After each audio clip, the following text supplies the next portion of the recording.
ரூபாய் 1 கோடி மதிப்பீட்டில் 2 பூங்காக்கள். அதிமுக மாணவர் அணி மாநில துணை செயலாளர் கோவிலம்பாக்கம் மணிமாறன் தலைமையில் பூமி பூஜை. சென்னையை அடுத்த கோவிலம்பாக்கம் விடுதலை நகர் பகுதி மற்றும் பஞ்சாயத்து அலுவலகம் அருகே புதிதாக 2 பூங்காக்கள் அமைக்கும் திட்டம் கோவிலம்பாக்கம் ஊராட்சியில் முடிவெடுக்கப்பட்டு அதற்கான பூமி பூஜை நடைபெற்றது.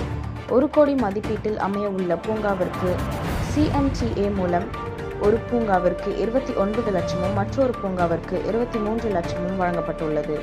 மீதமுள்ள 48 லட்சம் கோவிலம்பாக்கம் பஞ்சாயத்து மூலம் வழங்கப்பட்டு மொத்தம் 1 கோடி மதிப்பீட்டில் பூங்காக்கள் அமைய உள்ளது.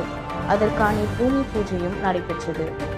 இந்நிகழ்வில் கோவிலம்பாக்கம் ஊராட்சி மன்ற தலைவர் கீதா மணிமாறன் உட்பட ஒன்றிய கவுன்சிலர்கள், வார்டு உறுப்பினர்கள், செயலாளர்கள் என 100க்கும் மேற்பட்டோர் கலந்து கொண்டனர்.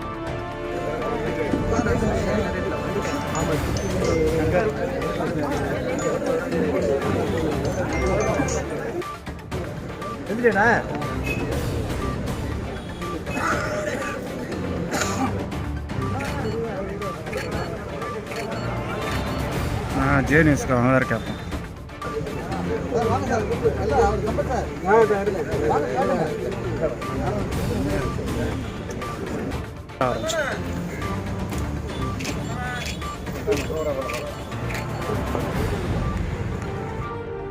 அடிச்சதுங்க இந்த ஏரியாவுக்கு